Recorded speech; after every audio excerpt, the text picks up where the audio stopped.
Graça, misericórdia e paz da parte de nosso Senhor e Salvador, Jesus Cristo. Amém? Hoje é aquele culto que nós oramos pelas causas impossíveis. E como nós sempre temos dito, quinta após quinta, haja causa impossível. Misericórdia. E nós vamos abrir a palavra de Deus hoje no Evangelho segundo Mateus, capítulo 7, versículo 12. Diz assim a palavra do Senhor: tudo quanto, pois, quereis que os homens vos façam, assim fazei vós também a eles, porque esta é a lei e os profetas. Amém? Vamos orar. Senhor, nosso Deus e nosso Pai, vem falar ao nosso coração, vem ministrar ao nosso espírito, vem fazer com que a Tua palavra seja impregnada em nossas almas, de modo que não saibamos de nenhum modo agir fora dela. Que o Teu nome em todas as coisas seja em tudo glorificado, em nome de Jesus. Amém. Eu estava lembrando da maneira como o apóstolo Paulo anunciava a palavra de Deus. E quando ele chegou em Atenas, ele viu uma quantidade absurda de deuses, de ídolos, e ele chegou num determinado momento que ele via um altar ao Deus desconhecido. E ele não deu nenhuma palavra de censura com relação àqueles outros deuses, não. Ele se ateve ao Deus que eles adoravam sem conhecer. E ali ele pegou aquele gancho e pregou a palavra de uma maneira extraordinária, e o poder do Espírito desceu e muitas pessoas foram alcançadas. Como nós precisamos aprender tais lições. Como nós precisamos deixar de nos arvorar em bandeiras de justiça, quando nós mesmos precisávamos estar impregnados da palavra de Deus. Hoje eu vi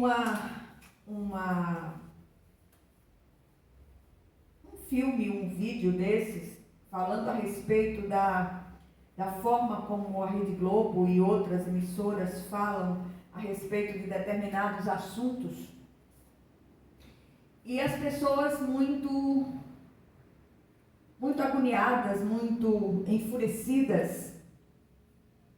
Tudo que nós precisamos é nos impregnar da palavra de Deus.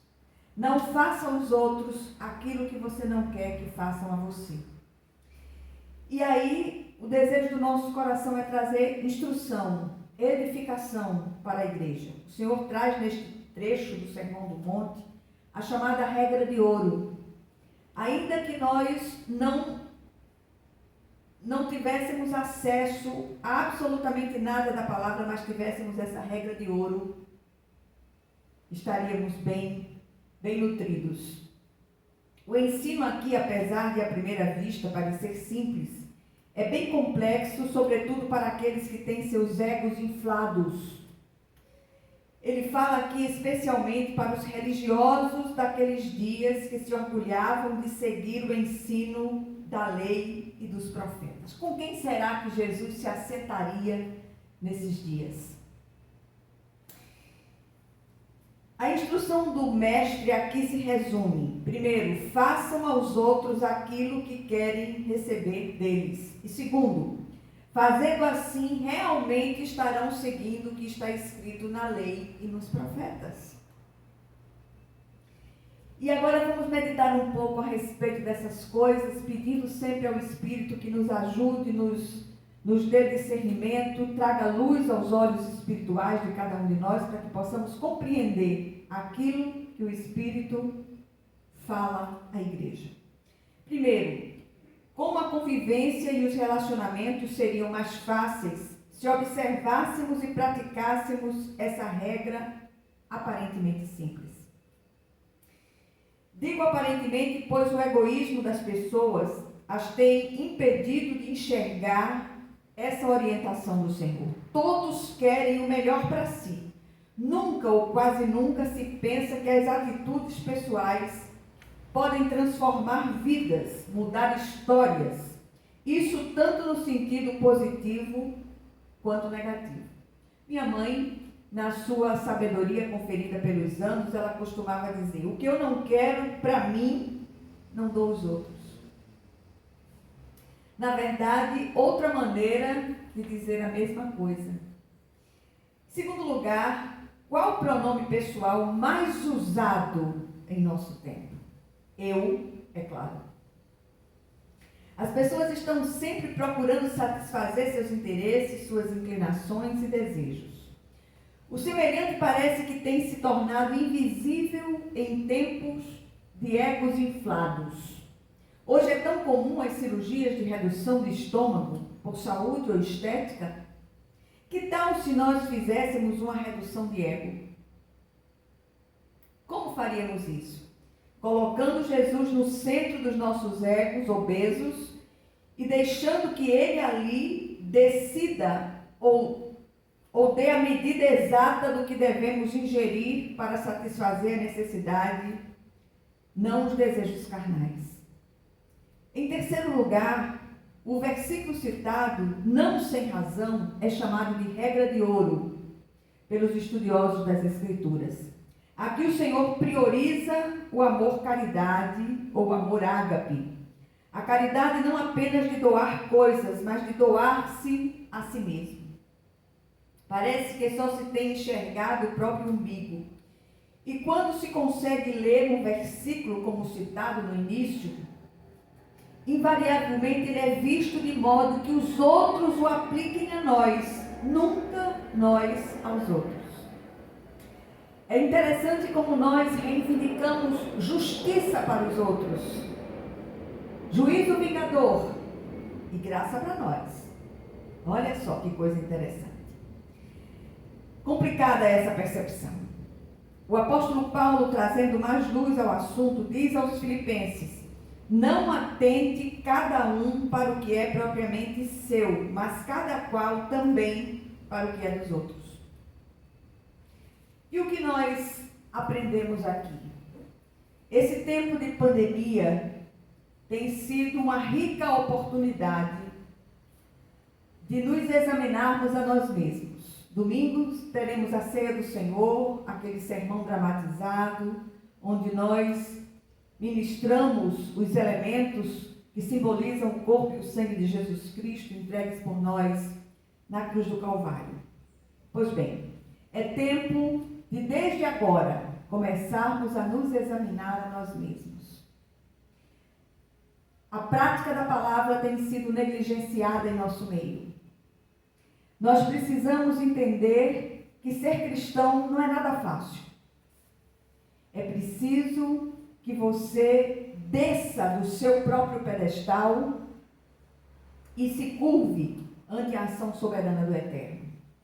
O Senhor nos chamou não porque houvesse obra meritória em nós. O Senhor nos chamou porque Ele é a graça viva, Ele é o amor encarnado, mas nós não somos amáveis. Nós não somos merecedores de um sequer olhar de Deus, mas ainda assim Ele nos alcançou. E por isso nós precisamos ser canais dessa multiforme graça de Deus. O que nós aprendemos aqui? Primeiro, a Bíblia Sagrada está cheia de advertências e conselhos em relação ao nosso próximo. Quem é o nosso próximo? É só o irmão da igreja? Não. O nosso próximo é o nosso semelhante. E para ele dispensamos perdão, dispensamos graça, e é quando o Senhor nos chama para exercitar essa graça bendita. É exatamente com aqueles que menos merecem. Jesus, quando conta a parábola do chamado bom samaritano, ele adverte em relação àqueles que têm visto o sofrimento do outro e nada fazem a respeito. Por outro lado, louva a atitude do samaritano em relação àquele homem que caíra em mãos de salteadores. O religioso, empedernido, cheio de empáfia, com seu ego inflado, passou largo, foi embora. E aí, a gente começa a pensar, meu pai dizia que um amigo bom ajuda o outro, mas tem gente que quer ser o outro a vida inteira. A gente só quer ser o outro. Como aquele samaritano que era odiado pelos judeus, foi sensível à dor daquele homem que havia sido assaltado. Quantas pessoas têm sido muito mais sensíveis do que aqueles frequentadores de igreja que no seu igrejismo têm cegado? Que o Senhor, Ele tenha misericórdia de nós. Segundo lugar, ainda citando o apóstolo Paulo, falando desta vez aos Efésios, ele diz: porque nunca ninguém odiou a sua própria carne, antes a alimenta e sustenta, como também o Senhor a igreja. Se não quer ser machucado, não machuque o outro. Se não quer ser traído, não traia ou engane o outro. Se teve ajuda quando precisou de ajuda, ajude os que precisam de ajuda ao seu redor. Se não gosta que gritem com você, não grite com os outros, e assim por diante.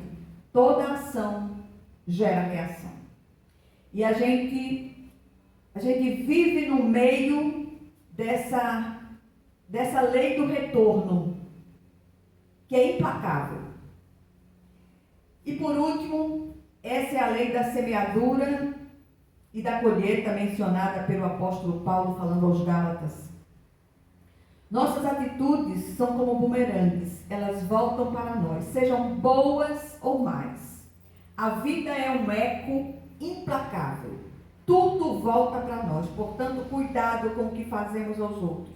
A lei do retorno, eu repito, ela é implacável e nunca erra o nosso endereço. Amém? Que o Senhor, Ele aplique essa porção da palavra aos nossos corações e nos faça sensíveis àqueles que estão à nossa volta.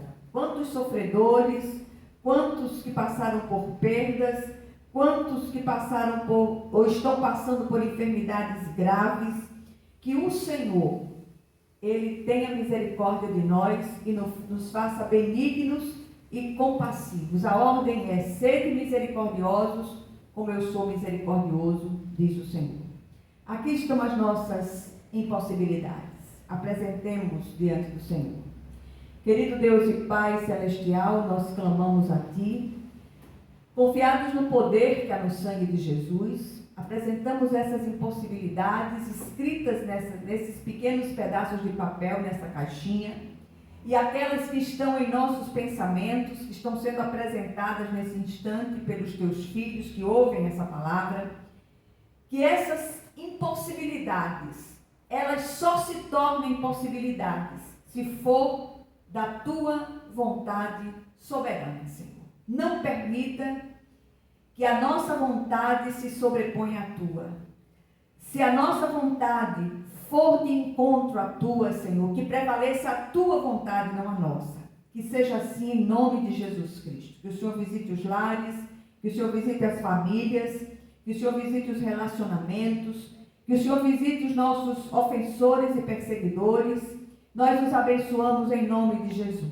E que a graça de nosso Senhor e Salvador Jesus Cristo, o amor infinito de Deus, o nosso Pai Celestial, que as consolações e comunhão do Santo Espírito estejam com todos vocês e com todo o povo de Deus, espalhado por toda a face da terra, desde agora e para todo o sempre. Amém, amém e amém. Que Deus os abençoe ricamente.